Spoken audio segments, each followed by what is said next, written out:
യഹെസ്കേൽ അധ്യായം 32. 12-ാം ആണ്ട് 12-ാം മാസം 1-ാം തീയതി യഹോവയുടെ അരുളപ്പാട് എനിക്കുണ്ടായതെന്തെന്നാൽ, മനുഷ്യപുത്രാ, നീ മിസ്രയീം രാജാവായ ഫറവോനെക്കുറിച്ച് ഒരു വിലാപം തുടങ്ങി അവനോട് പറയേണ്ടത്: ജാതികളിൽ ബാലസിംഹമായുള്ളവേ, നീ നശിച്ചിരിക്കുന്നു.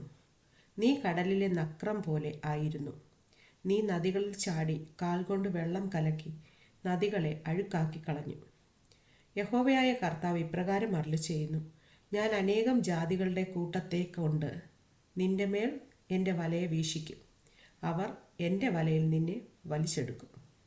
ഞാൻ നിന്നെ കരയ്ക്ക് വലിച്ചിടും.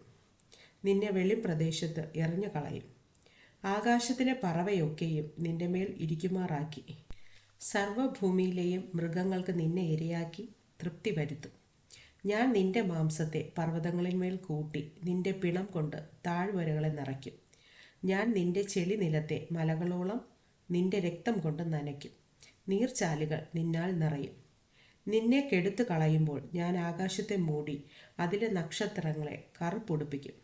ഞാൻ സൂര്യനെ മേഘം കൊണ്ട് മറയ്ക്കും. ചന്ദ്രൻ പ്രകാശം നൽകുകയും ഇല്ല. ആകാശത്തിലെ ശോഭയുള്ള ജ്യോതിസുകളെയൊക്കെയും ഞാൻ നിന്റെ നിമിത്തം കറുപ്പൊടുപ്പിക്കുകയും നിന്റെ ദേശത്തിൽ അന്ധകാരം വരുത്തുകയും ചെയ്യും എന്ന് യഹോവയായ കർത്താവിൻ്റെ അരുളപ്പാട്. നിന്റെ നാശം ജാതികളുടെ ഇടയിലും നീ അറിയാത്ത ദേശങ്ങളോളവും പ്രസിദ്ധമാകുമ്പോൾ ഞാൻ അനേക ജാതികളുടെ ഹൃദയങ്ങളെ വ്യസനിപ്പിക്കും. ഞാൻ അനേകം ജാതികളെ നിന്നെ ചൊല്ലി സ്തംഭിക്കുമാറാക്കും. അവരുടെ രാജാക്കന്മാർ കാൺകെ ഞാൻ എൻ്റെ വാൾ വീശുമ്പോൾ അവർ നിന്റെ നിമിത്തം അത്യന്തം പേടിച്ചു പോകും. നിന്റെ വീഴ്ചയുടെ നാളിൽ അവർ ഓരോരുത്തനും താന്താൻ്റെ പ്രാണനെ ഓർത്ത് മാത്രതോറും വിറയ്ക്കും. യഹോവയായ കർത്താവ് ഇപ്രകാരം അരുളിച്ചെയ്യുന്നു: ബാബേൽ രാജാവിൻ്റെ വാൾ നിന്റെ നേരെ വരും. വീരന്മാരുടെ വാൾ കൊണ്ട് ഞാൻ നിന്റെ പുരുഷാരത്തെ വീഴുമാറാക്കും. അവരെല്ലാവരും ജാതികളിൽ വച്ച് ഉഗ്രന്മാർ. അവർ മിസ്രയീമിൻ്റെ പ്രതാപത്തെ ശൂന്യമാക്കും. അതിലെ പുരുഷാരമൊക്കെയും നശിച്ചു പോകും. വളരെ വെള്ളത്തിനരികെ നിന്ന് ഞാൻ അതിലെ സകല മൃഗങ്ങളെയും നശിപ്പിക്കും. ഇനിമേൽ മനുഷ്യൻ്റെ കാൽ അതിനെ കലക്കുകയില്ല, മൃഗങ്ങളുടെ കുളമ്പും അതിനെ കലക്കുകയില്ല. ആ കാലത്ത് ഞാൻ അവരുടെ വെള്ളം തെളിയുമാറാക്കി അവരുടെ നദികളെ എണ്ണ പോലെ ഒഴുകുമാറാക്കും എന്ന് യഹോവയായ കർത്താവിൻ്റെ അരുളപ്പാട്. ഞാൻ മിസ്രയീം ദേശത്തെ പാഴാക്കി ദേശം ശൂന്യമായി അതിലുള്ളതൊക്കെയും ഇല്ലാതാകുമ്പോഴും ഞാൻ അതിലെ നിവാസികളെയൊക്കെയും നശിപ്പിക്കുമ്പോഴും ഞാൻ യഹോവ എന്ന് അവർ അറിയും. അവർ അതിനെക്കുറിച്ച് വിലപിക്കുന്ന വിലാപം ഇതത്രേ: ജാതികളുടെ പുത്രിമാർ ഇത് ചൊല്ലി വിലപിക്കും. അവർ മിസ്രയീമിനെക്കുറിച്ചും അതിലെ സകല പുരുഷന്മാരെക്കുറിച്ചും ഇത് ചൊല്ലി വിലപിക്കുമെന്ന് യഹോവയായ കർത്താവിൻ്റെ അരുളപ്പാട്. 12-ാം ആണ്ട് ആ മാസം 15-ാം തീയതി യഹോവയുടെ അരുളപ്പാട് എനിക്കുണ്ടായതെന്തെന്നാൽ, മനുഷ്യപുത്ര, നീ മിസ്രയീമിലെ പുരുഷാരത്തെക്കുറിച്ച് വിലപിച്ച് അതിനെയും ശ്രുതിപ്പെട്ട ജാതികളുടെ പുത്രിമാരെയും കുഴിയിൽ ഇറങ്ങുന്നവരോടുകൂടെ ഭൂമിയുടെ അധോഭാഗത്ത് തള്ളിയിടുക. സൗന്ദര്യത്തിൽ നീ ആരേക്കാൾ വിശേഷപ്പെട്ടിരിക്കുന്നു. നീ ഇറങ്ങിച്ചെന്ന് അഗ്രചർമ്മികളുടെ കൂട്ടത്തിൽ കിടക്കുക. വാളാൽ നിഹതന്മാരായവരുടെ നടുവിൽ അവർ വീഴും. വാൾ നിയമിക്കപ്പെട്ടിരിക്കുന്നു. അതിനെയും അതിൻ്റെ സകല പുരുഷാരത്തെയും വലിച്ചു കൊണ്ടുപോകുവിൻ. വീരന്മാരിൽ ബലവാന്മാരായവർ അവൻ്റെ സഹായക്കാരോട് കൂടെ പാതാളത്തിൻ്റെ നടുവിൽ നിന്ന് അവനോട് സംസാരിക്കും. അഗ്രചർമ്മികളായി വാളാൽ നിഹതന്മാരായവർ ഇറങ്ങിച്ചെന്ന് അവിടെ കിടക്കുന്നു. അവിടെ അശൂരും അതിൻ്റെ സർവ്വസമൂഹവും ഉണ്ട്. അവൻ്റെ ശവക്കുഴികൾ അവൻ്റെ ചുറ്റും കിടക്കുന്നു. അവരെല്ലാവരും വാളാൽ നിഹതന്മാരായി വീണവർ തന്നെ. അവരുടെ ശവക്കുഴികൾ പാതാളത്തിൻ്റെ അങ്ങേയറ്റത്തിരിക്കുന്നു. അതിൻ്റെ സമൂഹം അതിൻ്റെ ശവക്കുഴിയുടെ ചുറ്റും ഇരിക്കുന്നു. ജീവനുള്ളവരുടെ ദേശത്ത് ഭീതി പരത്തിയ അവരെല്ലാവരും വാളാൽ നിഹതന്മാരായി വീണിരിക്കുന്നു. അവിടെ ഏലാമും അതിൻ്റെ ശവക്കുഴിയുടെ ചുറ്റും അതിൻ്റെ സകല പുരുഷാരവും ഉണ്ട്.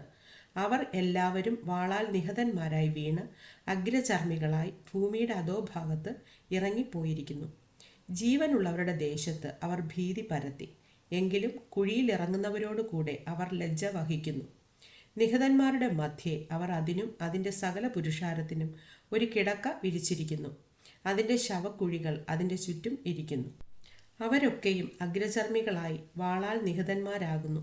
ജീവനുള്ളവരുടെ ദേശത്ത് അവർ ഭീതി പരത്തിയിരിക്കയാൽ കുഴിയിൽ ഇറങ്ങുന്നവരോടുകൂടെ ലജ്ജ വഹിക്കുന്നു. നിഹിതന്മാരുടെ മധ്യേ അത് കിടക്കുന്നു. അവിടെ മേശയ്ക്കും തൂബലും അതിൻ്റെ സകല പുരുഷാരവുമുണ്ട്.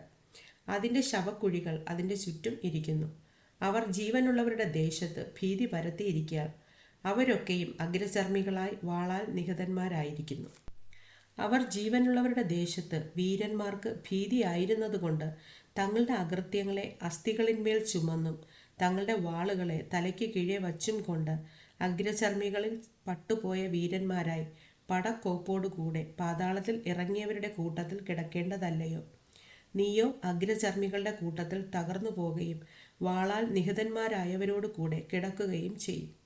അവിടെ എദോമും അതിൻ്റെ രാജാക്കന്മാരും സകല പ്രഭുക്കന്മാരും ഉണ്ട്. അവർ തങ്ങളുടെ വല്ലഭത്വത്തിൽ വാളാൽ നിഹതന്മാരായവരുടെ കൂട്ടത്തിൽ കിടക്കേണ്ടി വന്നു. അവർ അഗ്രചർമ്മികളോടും കുഴിയിലിറങ്ങുന്നവരോടും കൂടെ കിടക്കുന്നു. അവിടെ വടക്കേ പ്രഭുക്കന്മാരെല്ലാവരും നിഹതന്മാരോട് കൂടെ ഇറങ്ങിപ്പോയ സകല സീദോന്യരും ഉണ്ട്. അവർ തങ്ങളുടെ വല്ലഭത്വത്താൽ പരത്തിയ ഭീതി നിമിത്തം ലജ്ജിക്കുന്നു. അവർ അഗ്രചർമ്മികളായി വാളാൽ നിഹതന്മാരായവരോട് കൂടെ കിടക്കുകയും കുഴിയിലിറങ്ങുന്നവരോടുകൂടെ ലജ്ജ വഹിക്കുകയും ചെയ്യുന്നു. അവരെ ഫറവോൻ കണ്ട് തൻ്റെ സകല പുരുഷാരത്തെയും കുറിച്ച് ആശ്വസിക്കും. ഫറവോനും അവൻ്റെ സകല സൈന്യവും വാളാൽ നിഹതന്മാരായിരിക്കുന്നുവെന്ന് യഹോവയായ കർത്താവിൻ്റെ അരുളപ്പാട്. ഞാനല്ലോ അവൻ്റെ ഭീതി ജീവനുള്ളവരുടെ ദേശത്ത് പരത്തിയത്. ഫറവോനും അവൻ്റെ പുരുഷാരമൊക്കെയും വാളാൽ നിഹതന്മാരായവരോട് കൂടെ അഗ്രചർമ്മികളുടെ കൂട്ടത്തിൽ കിടക്കേണ്ടി വരും എന്ന് യഹോവയായ കർത്താവിൻ്റെ അരുളപ്പാട്.